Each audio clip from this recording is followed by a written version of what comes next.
ita za ta iya mana, kuma gwamnati ba ta iya mana ba. Mun zo muna fama ga wahala, ga rana, ga yunwa ta ishi.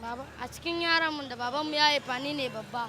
Duk wanda suke bayana duk ƙanana ne ba su san komai ba. No, another bed. I no go bed. I no go bed. I go give my daddy. May put me for school. Jigawa wahala ce ta kawo mu, mijina ne ya mutu. Shi ne ya sa na zo ni, ba kwan ne ya sa na zo ni ba, nema na zo ni ci da bakina.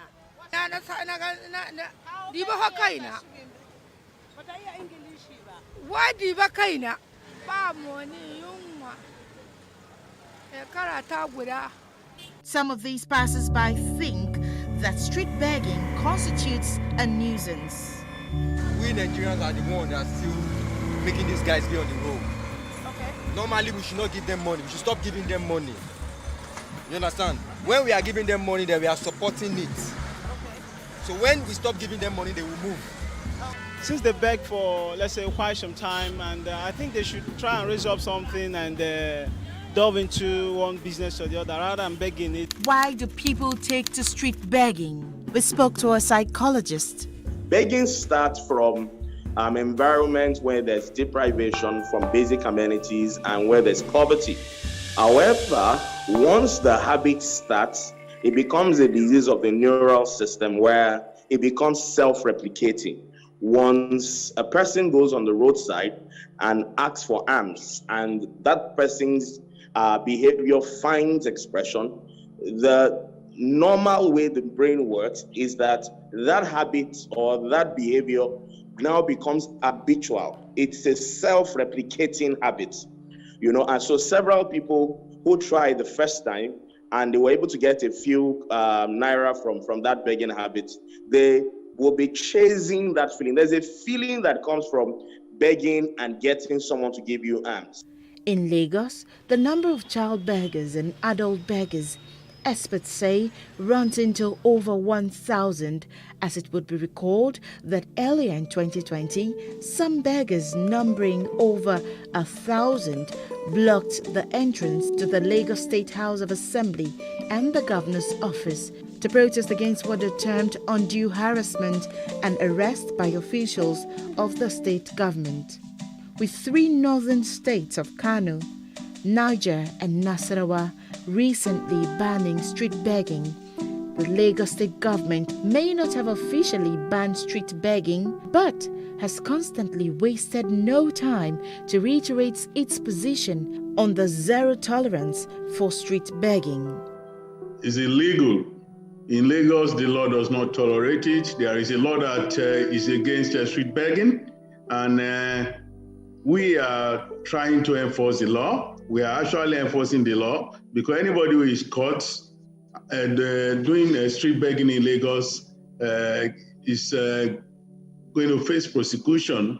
And if they are kids, they can be taken up the streets and taken to centers. If you are brought before a magistrate for begging, you can be fined up to 30,000 naira, or you can be sent to 1 year imprisonment. Some schools of thought believe that if people were not given to street begging, there wouldn't be beggars on the streets. We should give to beggars, but not those who have the capacity to work. If you want to look at it, you need to find what is the definition of a beggar. Is it somebody who is incapacitated, or is it somebody who has just chosen begging as a lifestyle? If it's somebody who has chosen begging as a lifestyle, no. Or if it's someone who is incapacitated, if you go to other climes, they have people who are incapacitated, but there's a way they are taken care of. If Nick was in Nigeria, he would have been a street beggar. But today, Nick is far richer than some industrialists in this nation. Why? Because there are nations that have provided some sort of support. So what does religion say about street begging? According to the Quran and the Hadith of the Prophet Sallallahu Alaihi Wasallam, we are told that we should earn a living in the most legitimate way. So Islam does not encourage street begging, doesn't encourage begging at all. yes, Islam encourages zakah and sadaqah, which is given to those people in need, but not to people that are able-bodied that can actually work and earn a living. So we don't just, Islam does not encourage begging. Like training is a good place to start. Education, educating them to make them understand that even the Islamic religion, because you see that a lot of these people, they've been brainwashed thinking that it's okay. And even in Nigeria, because even now, we look at the people that are begging on the streets. People literally beg everywhere now, even on social media. You see people going on social media to beg in a way that maybe you call it a sophisticated kind of begging. So I think the first thing is education, to educate those people that it is not acceptable. Even the religion that they practice does not accept it. It's totally unacceptable. Some people have made a life out of begging. No, that is not scriptural. The Bible said, he that does not walk should not eat. But let him, then secondly, let him that steals steal no more, so that he can walk, so he can have to give. So we are permitted to give to beggars, provided that, or let me put it this way, we should give to beggars who are incapacitated, not those who have the capacity to walk. If you've got the capacity to walk, go and walk. The state government considers street begging as unlawful, but what is being done to contain it?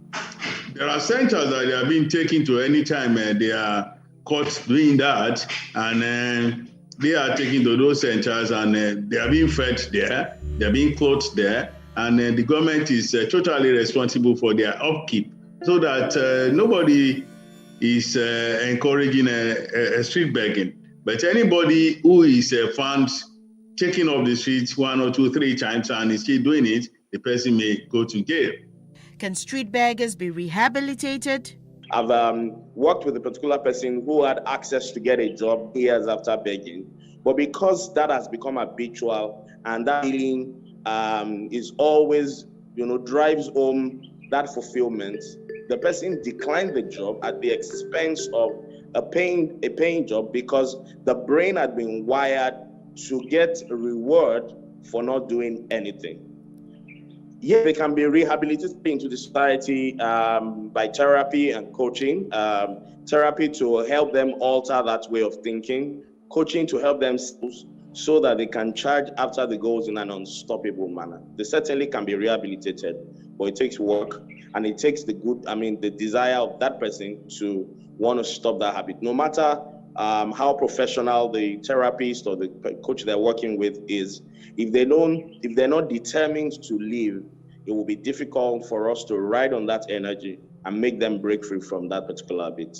With governments at all levels working towards the United Nations Sustainable Development Goal 1, which is ending poverty, we do hope that the number of street beggars in Lagos reduces remarkably.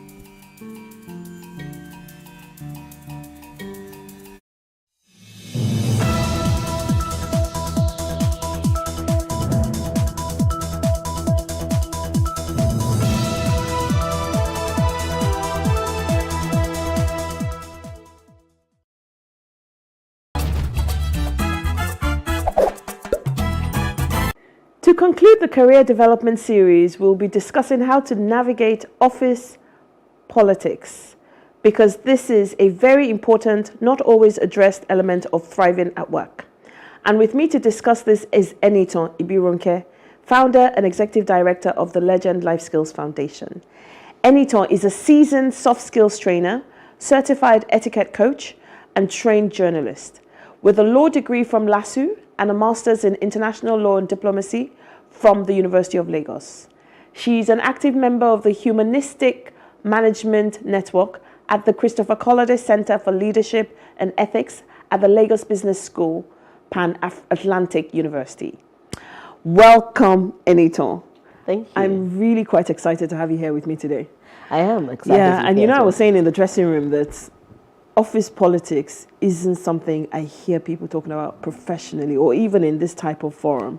You talk about it, in bits and pieces, but Yeah. True, that's very true. And it was interesting when you said it. I had to cast my mind and say, okay, have I really heard it being discussed properly in formal settings? And you were right. It's something that you generally hear about when you're having your mentor-mentee discussions or smaller, close group discussions. Exactly. So it's interesting and that you're doing usually as a this. result of somebody venting.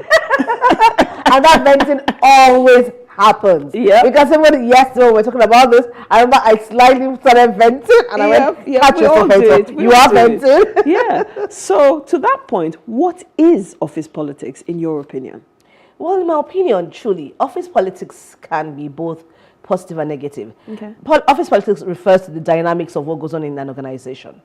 And you find that whatever level it is and whichever way it is, it's about personalities, about interactions, about engagement. And office politics sometimes, in the positive sense of it, is actually what leads to the culture of an organization. Oh, so really? Yes. So that's where you find that. So for the longest time, we've all tagged the term office politics in a negative sense. But this particular conversation made me delve deeper. And I said to myself that, you know what?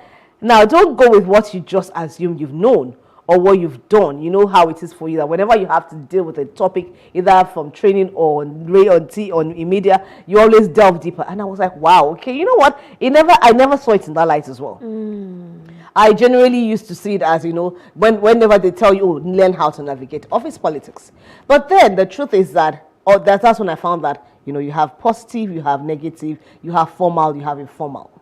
Because already, even from the hierarchy of organizations, where you have your CEO, you have managers, you have supervisors, you have line managers, that already shows you that there's a level of engagement and hierarchy.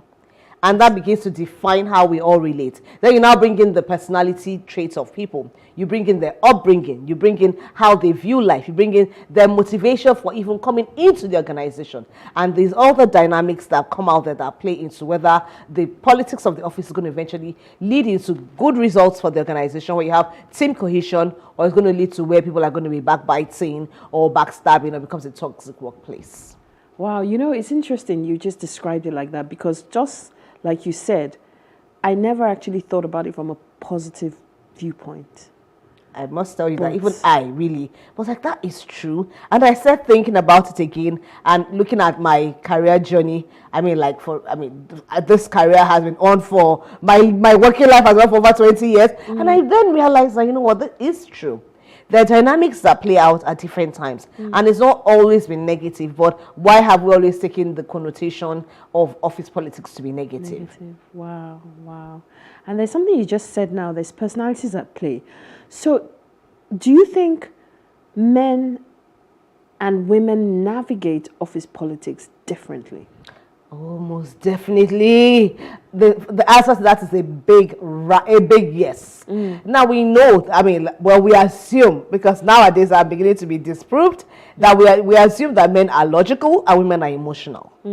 And naturally, by our predisposition, because when we were already naturalized into, as a girl, you're allowed to cry. As a man, you're allowed to cry. So we have that notion of logical and emotional. Now, that said, one of the reasons why I would say a big yes to men and women dealing with office politics differently is that men go into the workplace from the start of their career with there's a lot of drive, ginger, there's a purpose, there are goals to which they're going. The men already know that I'm going to work and I'm earning. I'm earning to provide for whatever reason, my own personal needs, whether my family that I'm creating or my parents.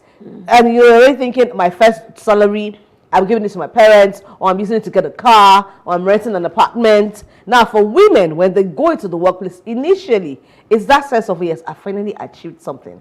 And it's that emotional joy attached to it. I have money to meet my needs, or my wants, as the case may be. And so when you start to get into the office, and you see different reactions play out in terms of how people are behaving or how they are being treated, women and men would relate differently. And that's for me. So our general makeup already predisposes us to being different and how we relate to it. Now, for men who go into a situation where the office politics is positive or is going to be beneficial, they party up with their bosses. They become better, they become like, you first of all, you go, why does it seem like this person seems to know how to just get the bosses on the boss's good side? Why does this person seem to know how to be able to do this? Now, for women, most times you find that women are ready to, I go in there, I'm good at my job, I do what I need to do, and I leave. I am not going to come in here and start trying to curry your favor. Why should I curry your favor?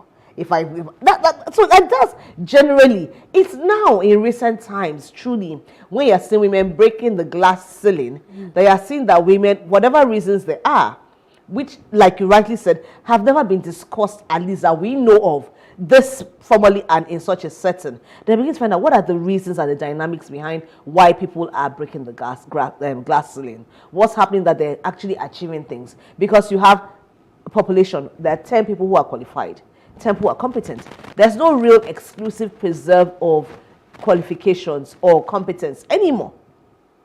So you find that what then starts to make the difference. And that's why you have tools like emotional intelligence. I say tools because we just think that it's just a given that people are going to be emotionally intelligent. No, it's not a given.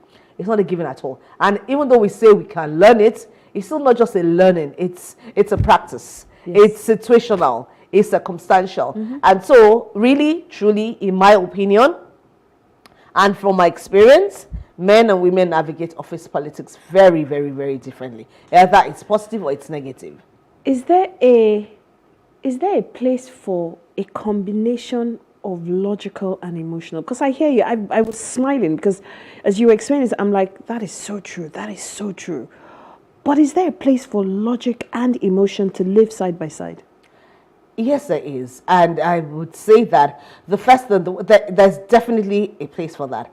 And the first thing is that I believe strongly that logic should come into play when you start. So every year we have our resolutions, or every at some point in our careers or our lives, or we get to sit down and say, this is what I'm going to do. That's where logic starts to play a role. Okay. Why am I doing what I'm doing? Why am I in this organization? What is my career about? What are the decisions I'm going to make? Who are my team members? It's either a new job or an existing job already. Those things is when logic starts to play out, understanding the different personalities that are there and saying, okay, you know what, my eyes on the ball this year. On my role, I want to achieve so, and so. Or I want to be able to get this promotion. I want to get things, specific tangibles that you can quantify, you can define. At that point, logic plays. Emotions then start to play out. You say, look, you know what, the passion, the drive. And then when you now start to interact, because it's one thing to say to myself that, oh, you know what, there's going to be 2 or 3 slots open at the end of the year. Or by the time our new calendar year in the organization is coming, and I want to go to maybe my line manager. Then what happens is that might be the goal. But as the office goes on, maybe there's a change of staff, a change of a boss. There are different things that come out, and the emotions start to come out. Or you have a subordinate or a colleague who suddenly starts to react funny.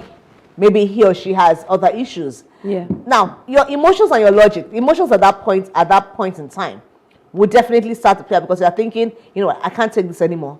I am definitely not doing this role anymore. But then emotions your logic at that point says, you know what, we had goals. We had things we had set out here. So I'm going to look for the emotions that are going to take me through this journey.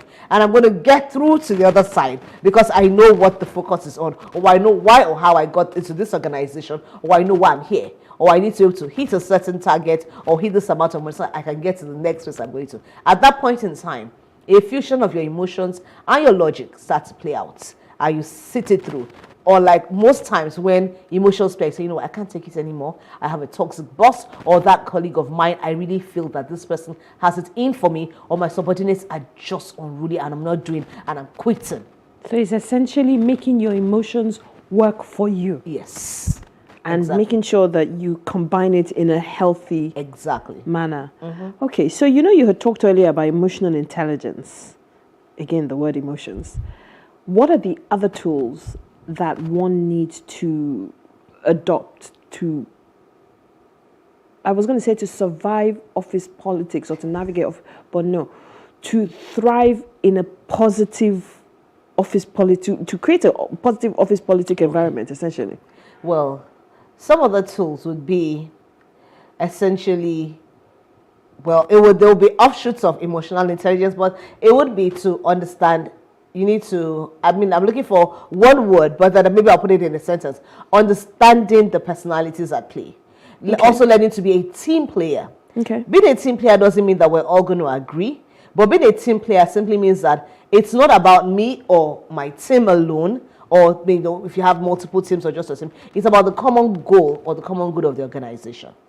So being able to know that, okay, team playing, understanding people, understanding personalities, and now taking that into interpersonal relations. Okay. So my opinion may not be, I may feel I'm justified or I'm right, but then I also need to learn how to be able to allow other people to have their way. Now, sometimes having their way when I say have their way is, what I mean is, I need to be able to listen to your opinion and see how it plays in. Sometimes you find that some of the things that cause friction or issues in organizations is, I feel I'm not being heard. I'm saying what I'm saying, and I can't see the big picture based on my viewpoint. And I really do think I'm right. I'm properly qualified. I'm trained. I've been doing this for a while. I'm good. And I feel like you're not hearing me. Not even my boss. It may be just my subordinate or my contemporary or even a boss. And I'm feeling you're not hearing me. But sometimes I've learned that it's not about me being heard. The other person may just feel like, there's some things that just rub off wrongly. So if I actually take the time to say good personal relations work, and I say, okay, I want to hear you. Let's listen to what you're saying. Can you explain this? Can you put it out this way? Can we have a strategy session? Or should we do a brainstorming session? And let's just throw all ideas out. Suddenly you find that my idea that I thought was so great still turns out to be great, and the other person comes on board with me. Or the other person says, you know what? No, how do we... The entire plan may suddenly change, and it's now a fusion of your idea, his idea, her idea, and we have a different idea altogether. And suddenly you find that power play, because when you talk about politics, it's power play, influence. Whose voice is being heard? How are things being decided? Who is the one that is on top? Who is the authority figure here? That's what it's all boiling down to at the end of the day. So if you take it away and say, you know what, I know I'm the authority figure and I am the power broker here, but I want to create a positive work culture whereby we are actually moving forward.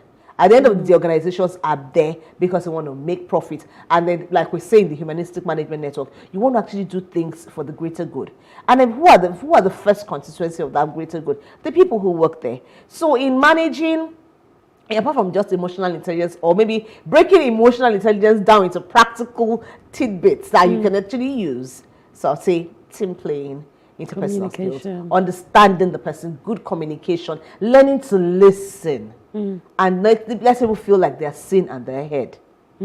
Those are actually skills that are important in pretty much any work environment. Why are there a lot of organizations who, even they preach this interpersonal relation, emotional intelligence, excellent communication. They even do lots of training on these things. But the organization still has negative office politics that becomes toxic. Well, I would say, and I would think that one reason for that is because at the end of the day, when you look at organizations and why it becomes toxic or not, is the power play, power and influence, whose voice is being heard, what is the leadership like? So if you have a situation where those in management, and when I say management, sometimes people think management means the final top level leaders no, but for everyone who has a supervisor or a manager leading, that's management. You find that whoever is in charge at some level wants to either, show that you're either trying to curry favor with the final boss, or you're trying to show that I know what I'm doing. And so you find that what happens is that even though these things are preached, or these things are taught, or trainings are held on them, a lot of people sometimes are not being given or given the opportunity to practicalize them. When I say that, so when we go for trainings, when we do a lot of trainings, I tell people that I've been in a number of trainings, either as a participant and as a trainer. Now, for the longest time, trainings were dissemination of knowledge. So I'll tell you all the things around, I'll tell you what communication skills are, I will tell you what it is to have interpersonal skills, I will tell you what team bonding is, just like our educational system. How many times really has it been taken into practical terms where in the teams, if you're doing communication skills training or interpersonal skills training, you're actually engaging the people. You're even bringing into the reality of what they're dealing with. How many people, organizations even do personality assessments for their staff to actually understand the personality of the people that they're dealing with? So if you're going to do any training on soft skills that has to do with communication skills, interpersonal skills, or being able to create a cohesive and positive workplace, you must of a necessity take in the personality of the team members. And they must know that. They must understand that. They must know where they're coming from. So we look at it and we usually think it's the bottom line. So we have technical skills, you're competent, and then we bring you on board and feel that that's going to fill the gap. Which is why people are saying that EQ, which is emotional intelligence, is actually trumping IQ. But the truth is, so when you find that, when it starts to turn out to be toxic, it's because the leaders in the system do not think about the fact that the human beings that they're working with matter. And they're focused on bottom line, which is let's make profit, let's work you to wherever we need to work you. Or they feel that they have the best strategies and the ideas or the ways to implement things. And they just want people who are going to just carry out the instructions. Okay, so I'm going to ask you a question that I think a lot of leaders will be thinking. I've been doing this for a long time. I have risen through the ranks. Why do I need to start trying to find out my staff's personality type? Why does that matter? Don't they just need to get the job done?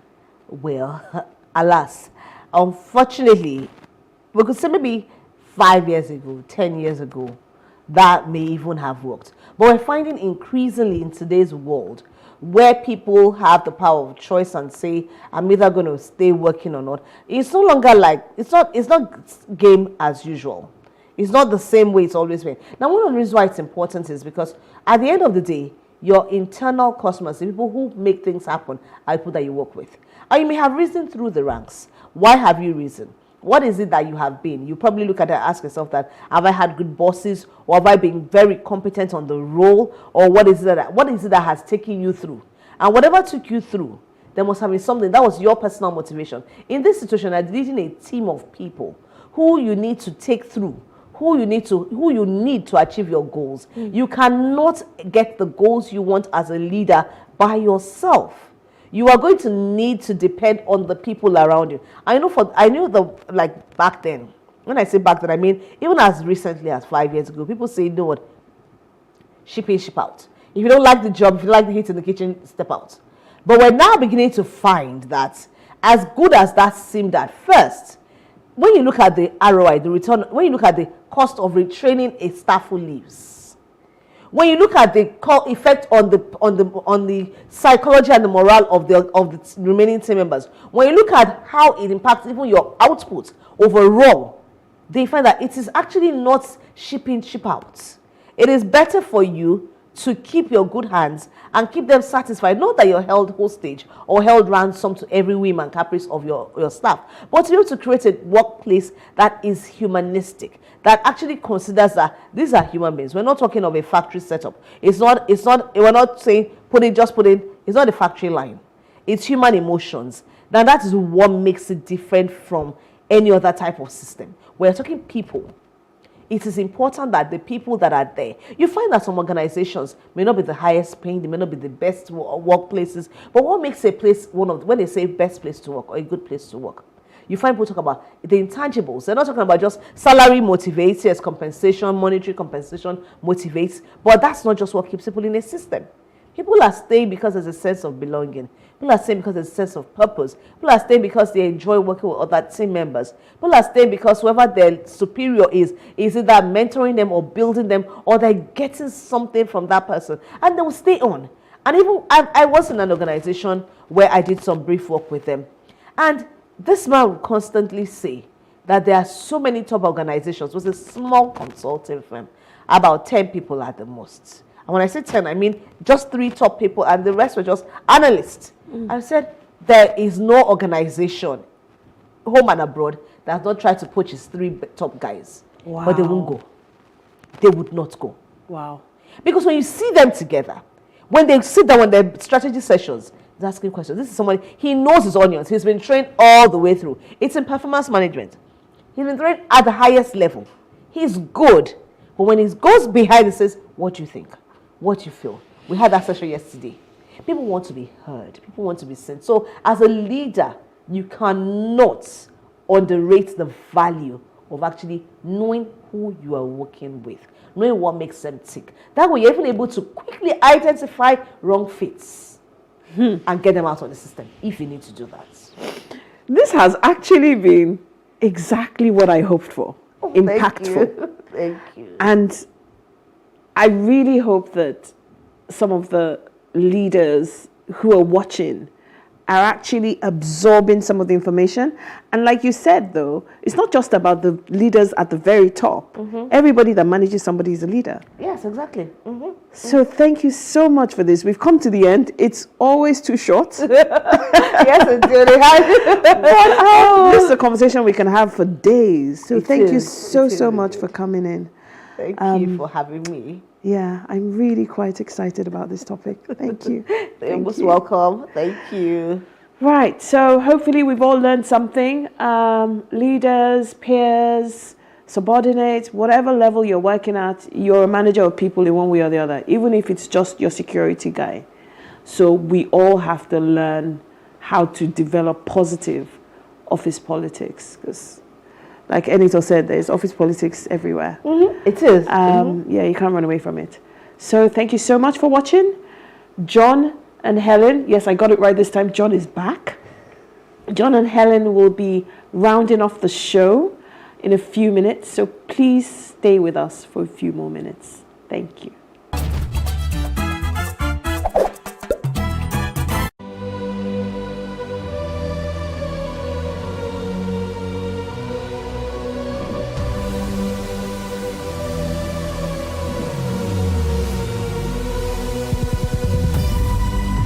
What we do not understand, we will stigmatize. What you can see is the remaining of the tanker that exploded. The suspect equally confessed.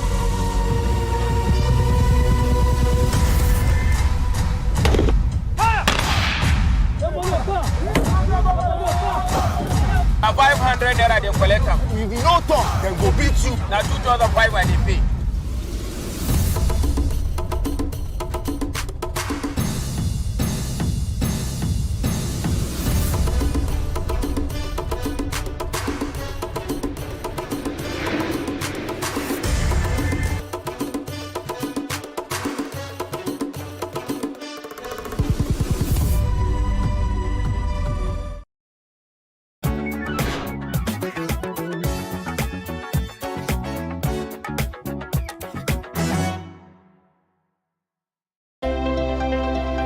Nigeria is a beautiful country filled with cultural resources and a preserved tradition.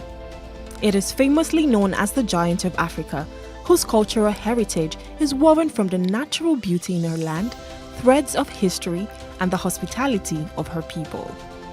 From rainforests in the south to savanna woodlands in the center and a semi-desert region in the north, Nigeria is adorned with long stretches of exotic beaches, lush mountains, magnificent waterfalls, and a unique wildlife, boasting of enchanting tourist attractions ready to be enjoyed. Here are some tourist destinations you should add to your bucket list. Coconut Beach. Coconut Beach is located in the coastal town of Badagry, west of Lagos State, Nigeria. No place tells the story of tourism fused with history like Badagry, which is situated about 20 miles close to the border of the Benin Republic. Coconut Beach has breathtaking and beautiful ocean views, a perfect place for relaxation, with the beach being set away from the noise of suburbia.